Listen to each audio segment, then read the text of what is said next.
prices surge. For these and more, stay tuned because it's now time for business. Uganda's electricity must be fully utilized in order to spur social and economic development, emphasizes Ruth Nankabira, the Minister of Energy and Mineral Development.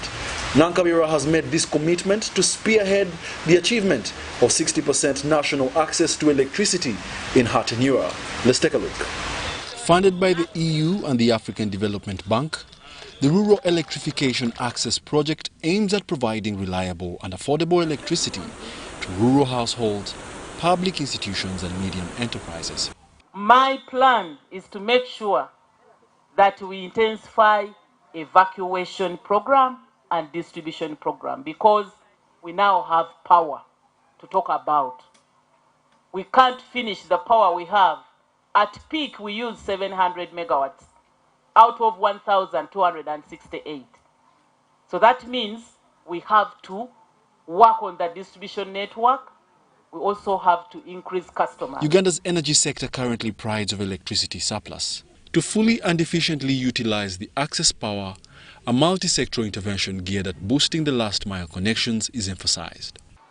The bank has provided more than $666 million to the energy sector of Uganda through public and private sector financing.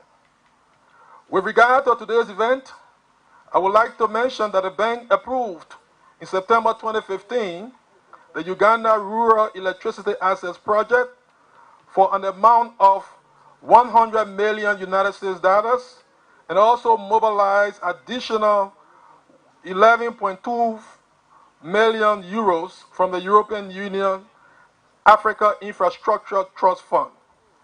The last mile connection that we are launching today is one of the project components.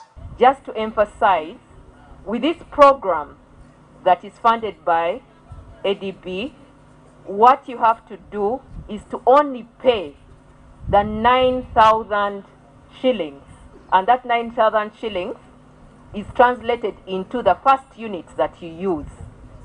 The inspection fees, the 20,000 is covered, or the 41,300 is covered under the program. So the process was detailed in the very beginning. The last mile connection project involves the expansion of the main grid distribution networks in various parts of the country, including Luwuka district, the host of the launch event. Can we get the people of Luwuka using this power for creating jobs, welding for the youth, the educational institutions, sewing and producing clothes in Luwuka? This is a challenge to all of us. The electricity infrastructure we put in place 30 years ago cannot support the increasing population now. So we need to do rehabilitation. The initiative will cover non-electrified rural areas in several districts and customer connection in already electrified areas within Umeme footprint with no pole electricity service connections. Oil palm growers in the southern district of Kalangala say that they have not felt the serious economic impact of the COVID-19 pandemic on their islands. Now this they attribute to price stability, that's one, and availability of market for palm oil products thanks to the National Oil Palm Project. We'll take a look with Henry Okrut. Many things will welcome you to Kalangala district, including the beautiful scenery and hospitable nature of residents. Oil palm growing is one economic activity that has left those who embraced the enterprise smiling all the way to the bank monthly. Esther Namutebi, a youth hailing from Kawempe in Kampala, is one of the farmers. She got married here after graduating with a social works degree. It is like a salary. Every month I get something that can sustain me throughout the month. So I thank God that at least I'm a youth who is doing something for herself. I don't beg anyone. Even though I have a husband, I don't beg him because I started something. He helped me to start something like palm growing. Ku mbeera ya corona fe omulimi w'ekinazi gwe njogerera okusinga talemeddwa kufuna kyakulya, talemeddwa kufuna kwegamba mu mbeera yonna gye yeetaaga. Tubadde tugula n'emmotoka. This, however, has not been without challenges, mainly environmental degradation. Currently, we have 129 farmers who encroached on the buffer zone. Pests and diseases have also been felt. They are scanty. There are some scanty, but it's not so much of a severity. All these challenges, according to management of Kalangala Oil Palm Growers Trust, have been managed. We designed the no application of fertilizer, because fertilizer is a chemical, and this chemical, when you apply it on a site like this one, it will just slope all the way into the lake, and that affects the water quality. We stop the roots from moving from that localized area to another plant. It is for this reason that other areas in Uganda, especially islands, have been encouraged to embrace oil palm growing. The venture has been supported by a $75.82 million loan and a $1.21 million grant from National Oil Palm Project. It is a 10-year undertaking that government and the International Fund for Agricultural Development agreed upon in November 2018. Henry Okrut, UBC.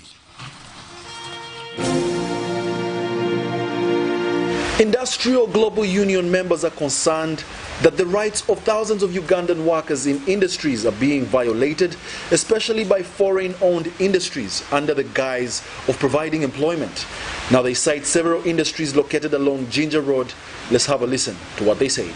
Eurovision Company, this is located in Mbalala, Mukono. Jingo Investment Limited, located in Mbalala, Mukono. Unista, located in Mbalala, Mukono. Various foreign and locally owned industries operating in Mbalala, Mukono have been accused of undermining their workers' rights by denying them a chance to join unions. And this matter has gone very far. It has gone to the extent that even when they have been ordered to do so, still they have refused to allow workers to join. You know, it is a fundamental right, and it is enshrined in our constitution that the workers are free to join any union of their choice. According to the International Labour Organization's Labour Union Act of 2006, unionizing is one of the policy measures that subscribing governments should institute to address the well-being of workers against unfair labour exploitation. The letters are here, very clear, which shows that they have denied to recognize the union.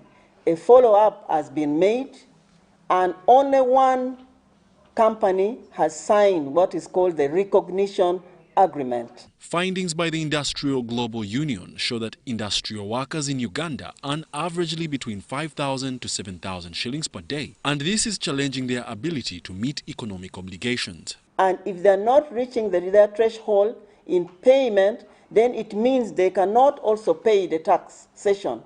Because right now the government is trying to advocate so that numbers of Ugandans pay tax. So that's why we see a number of people migrating out of the country looking for better employment, yet we can improve the employment that we have in the country. Despite acknowledging the need to unionize industrial workers, some government officials have divergent views about how soon the minimum wage policy should be effected for the sector. First things first, what is the country's biggest challenge?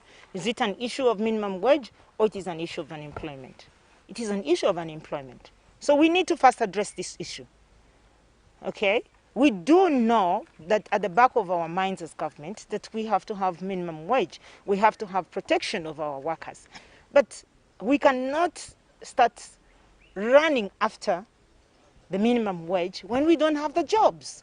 The Industrial Global Union team in Uganda reported the concern to the Labour Office at the Ministry of Gender, Labour and Social Development in 2020 and asserts that they intend to go to court should the respondents continue not to adhere to their call, allowing workers to be unionized.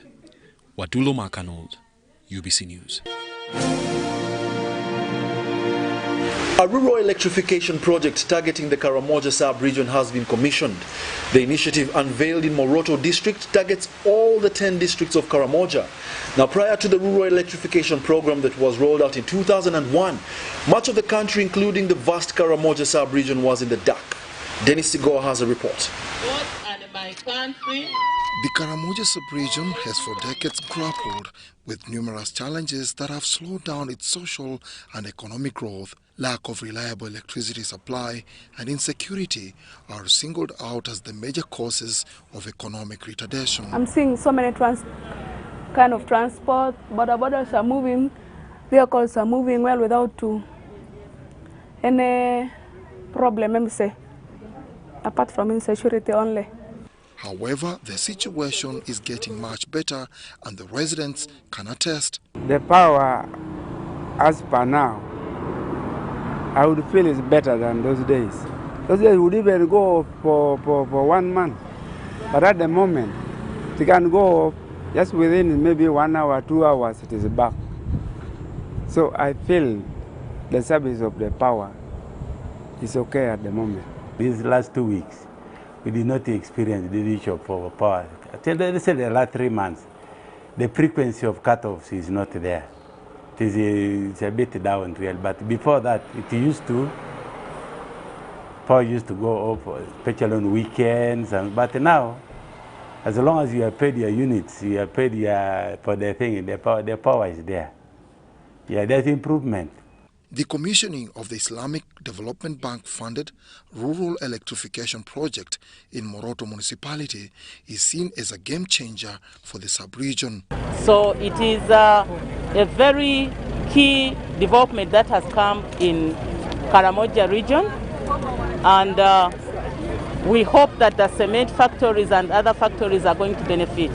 My worry right now is that we have a lot of power brought to the region, but the consumers are still very, very few.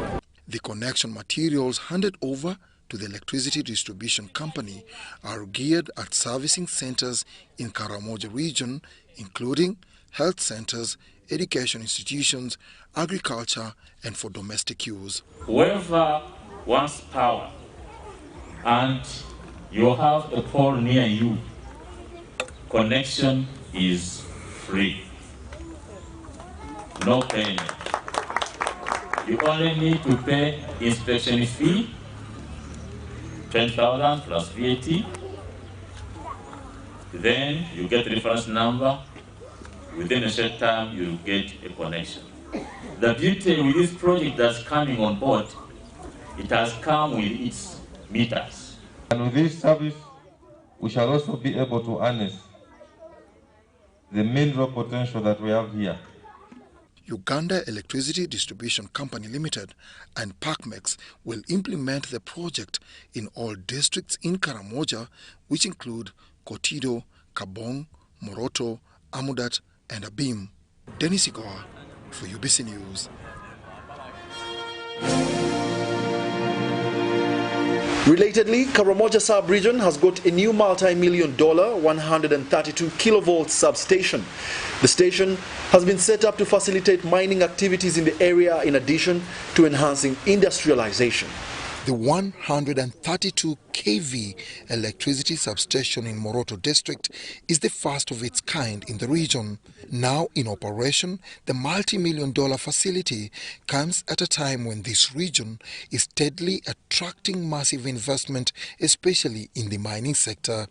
They were connected by way of a 33 MVA all the way from Soroti all the way to this place, and the power supply was very unreliable. Now bring this 132 kV all the way on a monopole. That is monopole from the. It has helped to stabilize the power. It has helped to ensure that there is power reliability in this region, and industries now and other companies can come and invest in this area, assured that there is reliable power supply to this region. Electricity generation and distribution is top on government's agenda to elevate the country into the middle income status by the year 2030. government is currently strategically intervening to address electricity disparity across the country. I strongly believe that Moroto district and its neighboring districts of Kabong, Nakapiripirit, Amudat, that region is Uganda's next mining city.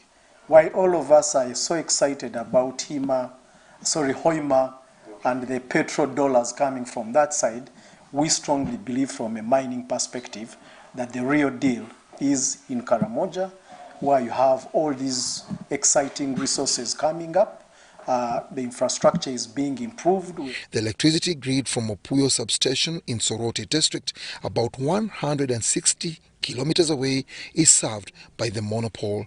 This new technology has been adopted in the recent years by Uganda Electricity Transmission Company Limited as a measure to curb vandalism of the electricity infrastructure. They harvest the tower members, and some people go to the extent of cutting the entire tower from the base. The thing falls down and it is all vandalized. And even they go to the extent of uprooting the tower foundations so that you don't see any trace that once here there was a tower. And that's a big challenge to us, the country.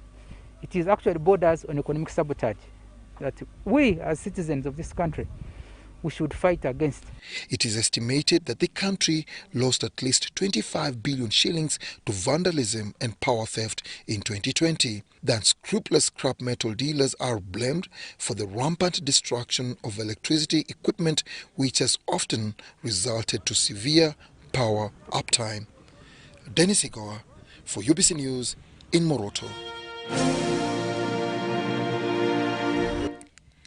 Uganda Securities Exchange is currently hosting over 40,000 securities central depository accounts, which indicates a low uptake since its establishment in 1997. This is due to technicalities while subscribing to the capital market.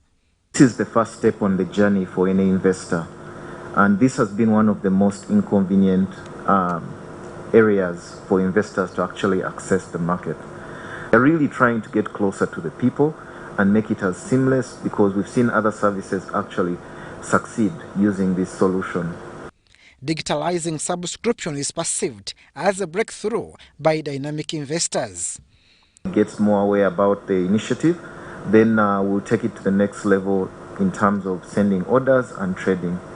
So it might appear as a limitation at this point in time, but it actually is just a step-by-step process that will ensure investors are able to seamlessly open their accounts, but then later trade. The Securities Central Depository Account is to be incorporated by MTN Mobile Money Operations to expand the scope of stock market. To participate in opening an account which allows you to buy shares. For today, phase 1.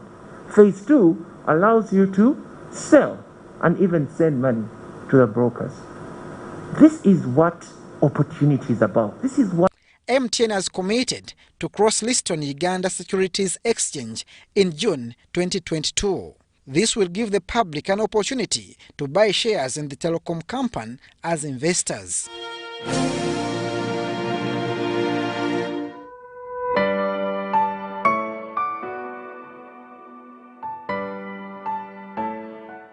If anyone is found using any boat less than 28 feet by tomorrow, will be arrested and will not be handled in the local courts, and will find himself or herself being tried in Buganda Road Court. All fishermen leaving the landing site must be accompanied with a fish movement permit indicating the landing of origin, the quantity, and the destination processing facility.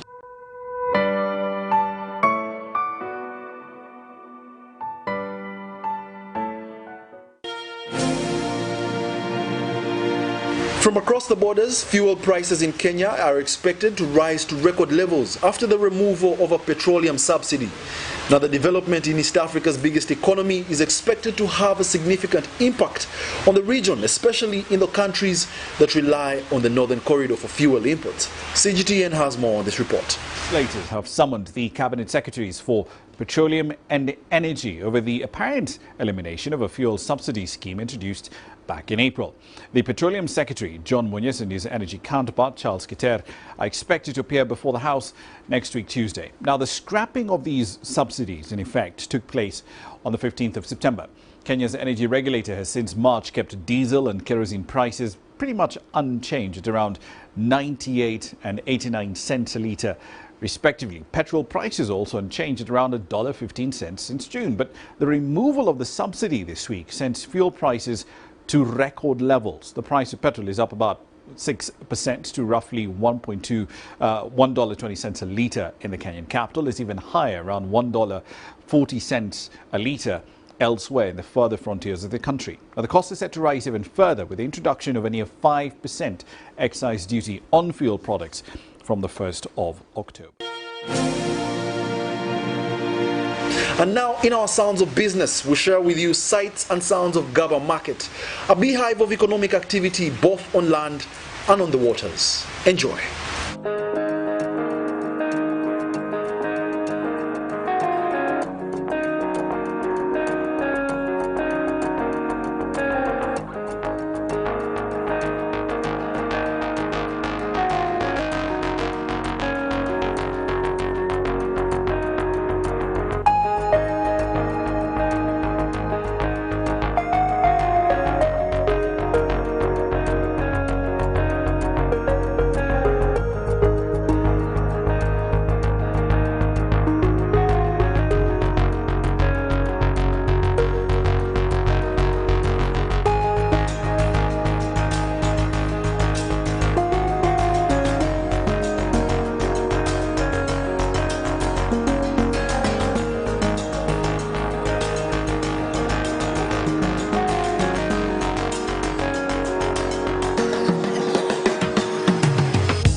Customers' insights on the web help you improve your product based on honest and relevant user feedback.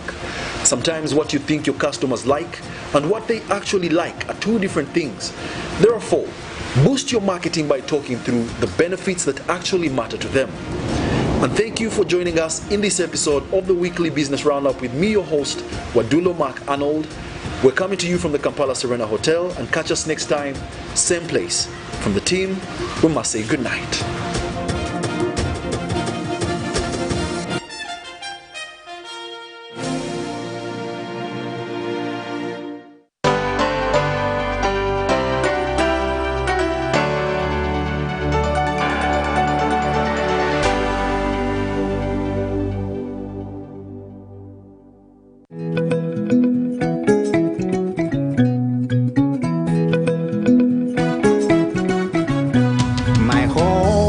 I smile when I think of you, Uganda, my home.